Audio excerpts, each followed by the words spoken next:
Can you hear me okay? Yeah? Yeah, oh good, okay. Did any of you notice what started streaming online recently? Well, I'll tell you, I had looked into streaming it right before. You can't hear. I think it died. Yep. We also have batteries.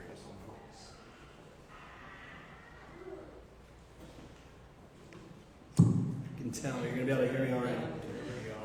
So I promise I had looked into it before my previous sermon, and it wasn't available. And sure enough, right after that sermon, that week, Back to the Future was streaming on Hulu and Disney Plus. I mean, don't let anyone tell you that you don't have power to affect change. If you don't know what we're talking about, I'm sorry, that's just one of the perks that comes with regular attendance. You get to be part. Inside jokes. Of course, that kind of coincidence is fun when we mention a movie to a friend and all of a sudden it appears streaming online. But it is a lot creepier when we talk about needing to buy batteries or new shoes, and then suddenly you start noticing ads on your phone for batteries and shoes and battery-powered shoes and batteries shaped like shoes. It always makes us wonder if our devices are listening in on us without our permission, and there's probably some truth to that. Then, of course, there is technology like AI, to which we seem quite fine divulging all kinds of thoughts and questions and interests. As much as we hoped that we'd be inventing robots to do our chores, it does seem more and more like artificial intelligence is being used for some of the creative stuff that some people might argue makes us human.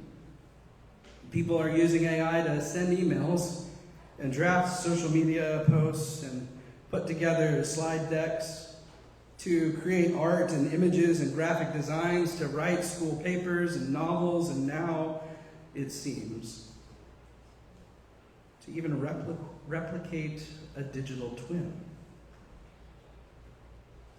You may have seen the recent article in the New York Times just a couple weeks ago where a pastor, the Reverend Dr. Justin Lester, has developed a twin of himself that is available online for pastoral care needs.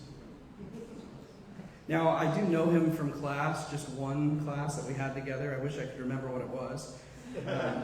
I wouldn't call us friends, just classmates, but I would like to just call him Justin moving forward since I know him. So Justin, what he did is he trained an AI model by recording himself in a room from several different angles, and then he uploaded over 2 million words from his sermons, his podcasts, his articles, his books, any interviews that he's been a part of. And then that made it possible for this AI to create his digital twin, which we'll just call, Sub-Justin. And this digital twin, it answers people's questions at all hours of the day and night, using his own style and idioms and mannerisms, and also his own likeness of body and face. The technology is quite remarkable, but it is raising alarms among many clergy colleagues who've seen this article, for people of various professions who worry what it could mean for the workforce generally and their professions and careers personally. The article details not only the lengths to which Justin went to create Sub-Justin, but how he felt justified because of his busy schedule, and then vindicated by the responses and engagements that Sub-Justin was receiving so far. People from within and outside his church have started messaging or having video calls with his digital twin. And Sub-Justin uses what it has mapped from Justin's cognitive and theological patterns to answer those questions.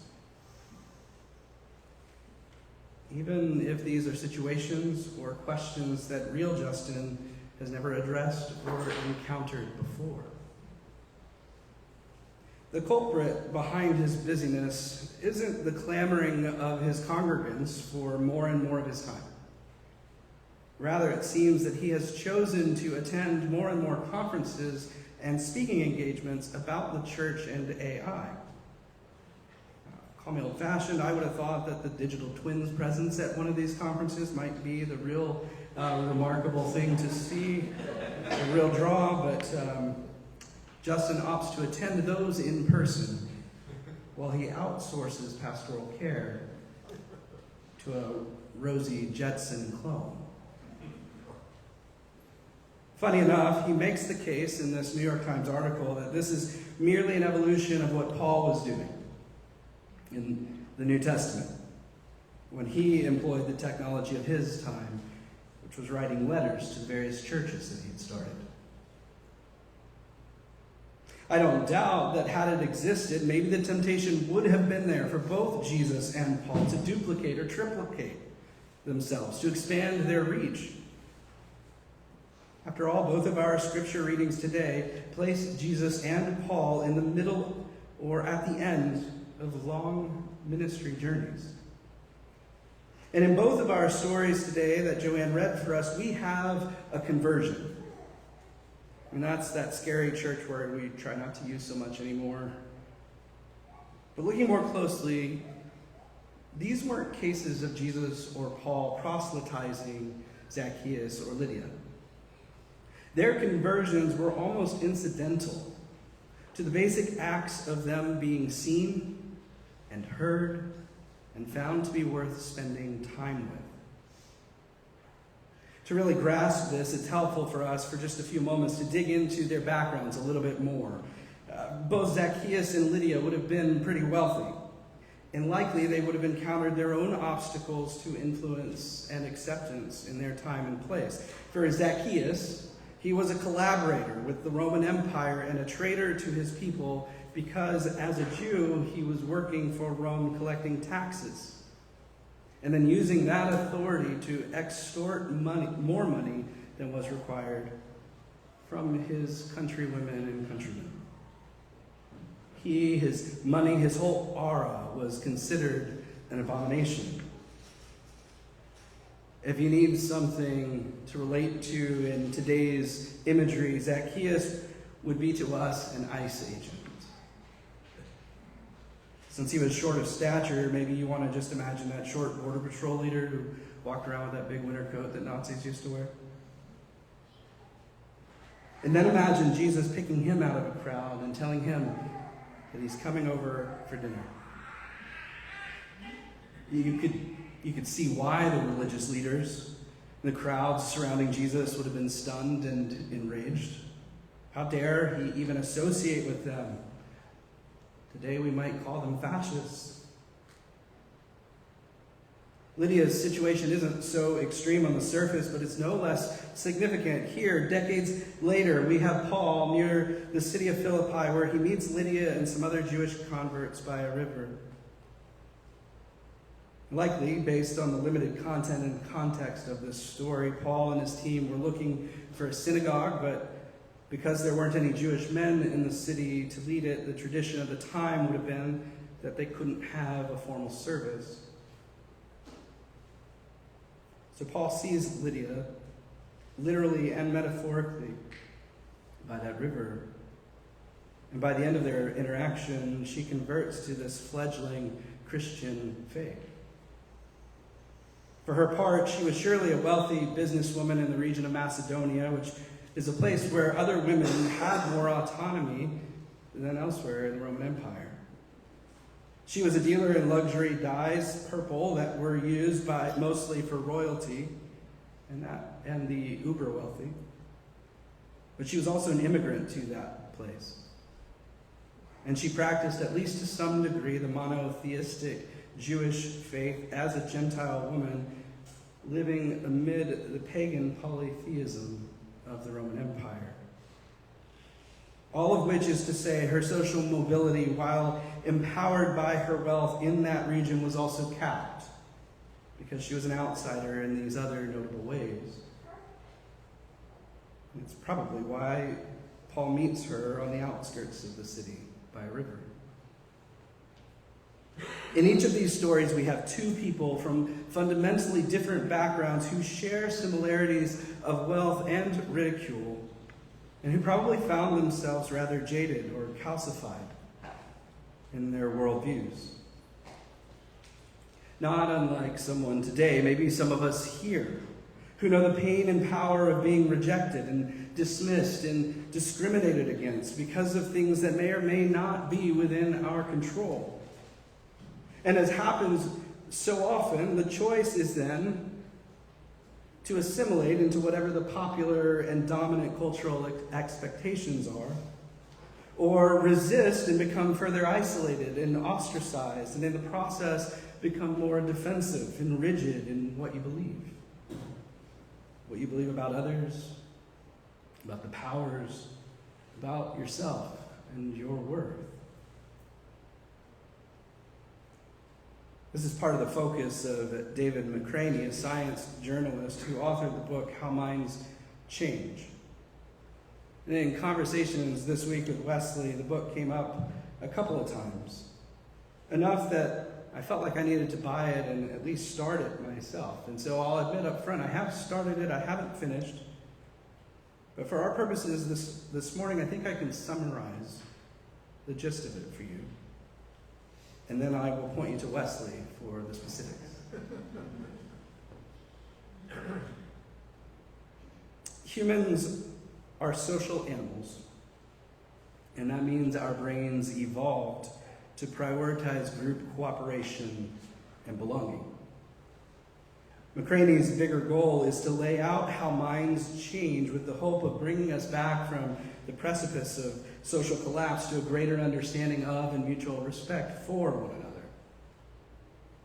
And among the crucial points he lays out, of which there are several, is that people aren't persuaded by arguments or name-calling or facts, in large part because those come across, believe it or not, as attacks, which then generates within the recipient of those attacks a protective, self-defensive posture of hardening their beliefs, precisely because of the fear that changing their beliefs could alienate them from their various tribes or families or congregations or political parties.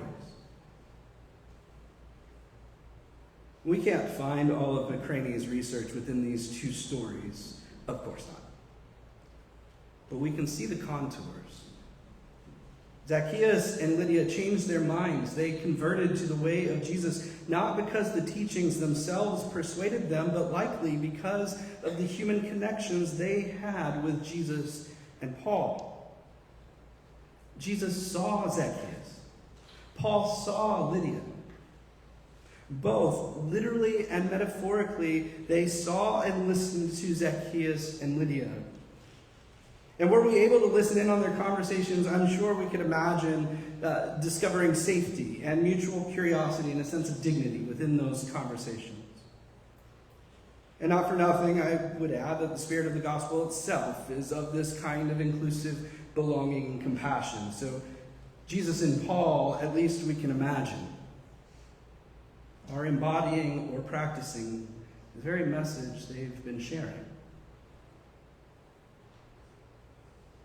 And that gets to the bigger issue I have with what Justin Lester is saying when he justifies a digital twin as a new way of using technology akin to Paul writing letters to his churches in his day.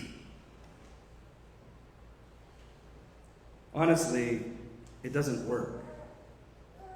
Beside the fact that Sub-Justin is more like fan fiction than the real deal, real Justin seems to be missing the most important part of all of this. Embodying this gospel that was embodied by Jesus and Paul and God within Jesus.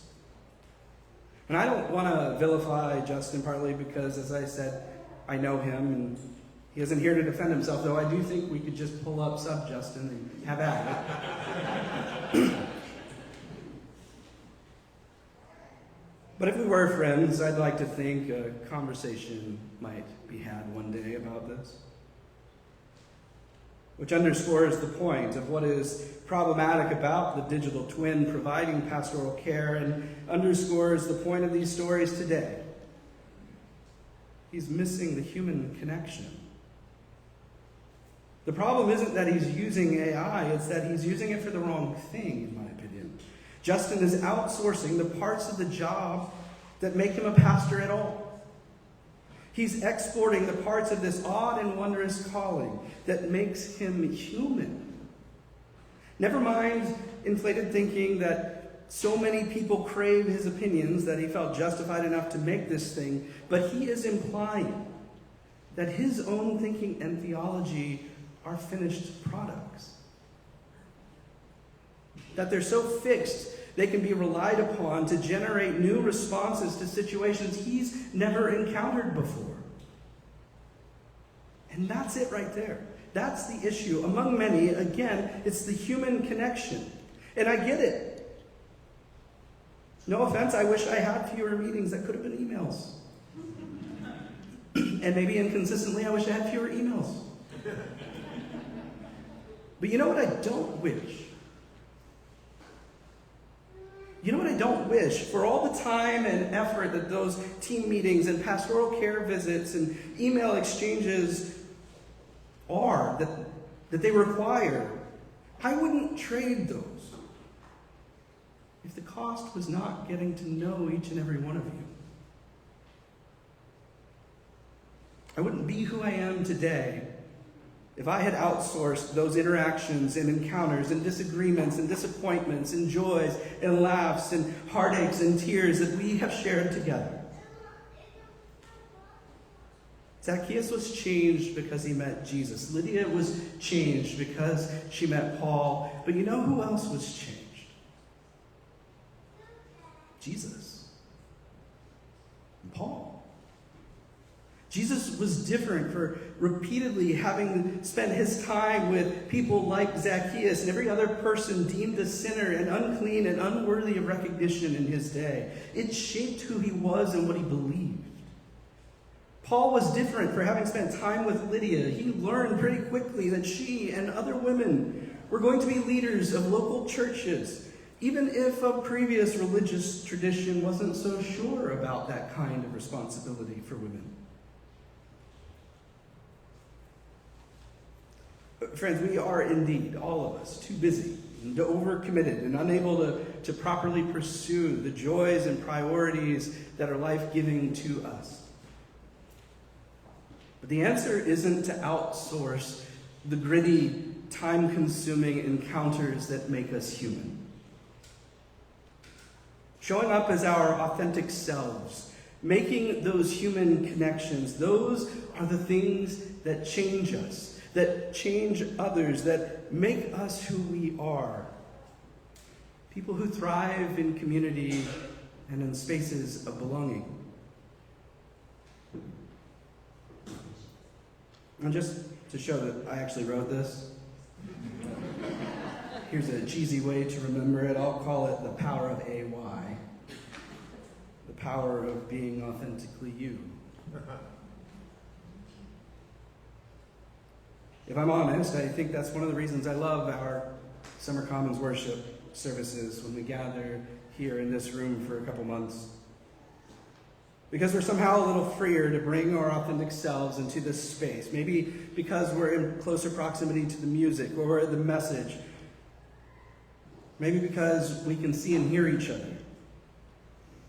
Maybe because it just feels a little safer being huddled a little more closely together. This room holds so many memories and stories. Of the countless vignettes it holds, there's one from the 1940s that always makes me smile. Like many pastors before him and during his time, Dr. Tom Roy, who's one of the old white guys in that other room, but you can't see it with the wall, actually. He didn't believe that Christians should dance. Or at least, certainly not in the church. But by his time, the thinking had probably changed from dancing being evil on its own to being more of a gateway immorality. I thought that was funny. Gateway immorality, anyway. Well, one day, Dr. Roy's granddaughter mentioned how excited she was to begin dance lessons that were going to be hosted at some other church.